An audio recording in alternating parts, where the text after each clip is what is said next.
RTC ఉద్యోగి శంకర్ గౌడ్ గారి మృతి చాలా దిగ్భ్రాంతికి గురి చేస్తుంది.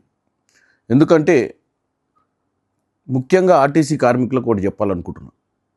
ఈ ప్రభుత్వం మీరు ఎన్నుకున్నటువంటి ప్రభుత్వం, ప్రజాపాలన కోసం పనిచేస్తున్నటువంటి ప్రభుత్వం. ఈ ప్రభుత్వం చర్చలు చేయడానికి సిద్ధంగా ఉంది. మీరెవ్వరు కూడా ఆవేశపడకండి. ఎందుకంటే ఏదో జరగదని గత ప్రభుత్వాల మాదిరిగా నెలలు మాతో చర్చలు జరపరన్న ఆలోచనకు పోకండి. ఎవరు రెచ్చగొట్టినా రెచ్చిపోకండి. కొంతమంది స్వలాభాల కోసం పక్కవారి వీక్నెస్ని చూసి, వారికి ఉన్నటువంటి కష్టాలను చూసి వాళ్ళని రెచ్చగొట్టే ప్రయత్నం చేస్తుంటారు. ఈ ప్రభుత్వం మీ అందరితో చర్చలు చేయడానికి సానుకూలంగా ఉంది. మీరందరూ కూడా ప్రభుత్వాన్ని నమ్మండి. పొన్నం ప్రభాకర్ గారు వీలైనంత మటుకు సమస్యలు పరిష్కారం చేస్తున్నామని చెప్పినా కానీ కొంత మిస్అండర్స్టాండింగ్ వల్ల ఇటువంటివి జరుగుతున్నాయి. ఎందుకంటే ప్రాణాలు చాలా ఇంపార్టెంట్. మన వెనుక మన కుటుంబ సభ్యులు, మన మీద డిపెండ్ అయిన వాళ్ళు చాలామంది ఉంటారు. దయచేసి ఆర్టీసీ కార్మికులకు ఈ సమ్మె విరమించుకోవాలి, అలాగే చర్చలలో పాల్గొనాలి. మీ సమస్యలన్నీ పరిష్కారం చేస్తారని తెలియజేస్తున్నాను. ఆర్టీసీ ఉద్యోగి శంకర్ గౌడ్ గారి మృతి చాలా దిగ్భ్రాంతికి గురి చేస్తుంది.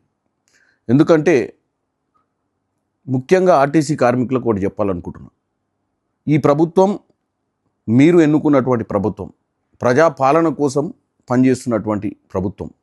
ఈ ప్రభుత్వం చర్చలు చేయడానికి సిద్ధంగా ఉంది. మీరెవ్వరు కూడా ఆవేశపడకండి. ఎందుకంటే ఏదో జరగదని గత ప్రభుత్వాల మాదిరిగా నెలలు మాతో చర్చలు జరపరన్న ఆలోచనకు పోకండి. ఎవరు రెచ్చగొట్టినా రెచ్చిపోకండి. కొంతమంది స్వలాభాల కోసం పక్కవారి వీక్నెస్ని చూసి, వారికి ఉన్నటువంటి కష్టాలను చూసి వాళ్ళని రెచ్చగొట్టే ప్రయత్నం చేస్తుంటారు. ఈ ప్రభుత్వం మీ అందరితో చర్చలు చేయడానికి సానుకూలంగా ఉంది. మీరందరూ కూడా ప్రభుత్వాన్ని నమ్మండి. పొన్నం ప్రభాకర్ గారు వీలైనంత మటుకు సమస్యలు పరిష్కారం చేస్తున్నామని చెప్పినా కానీ కొంత మిస్అండర్స్టాండింగ్ వల్ల ఇటువంటివి జరుగుతున్నాయి. ఎందుకంటే ప్రాణాలు చాలా ఇంపార్టెంట్. మన వెనుక మన కుటుంబ సభ్యులు, మన మీద డిపెండ్ అయిన వాళ్ళు చాలామంది ఉంటారు. దయచేసి ఆర్టీసీ కార్మికులకు ఈ సమ్మె విరమించుకోవాలి, అలాగే చర్చలలో పాల్గొనాలి. మీ సమస్యలన్నీ పరిష్కారం చేస్తారని తెలియజేస్తున్నాను.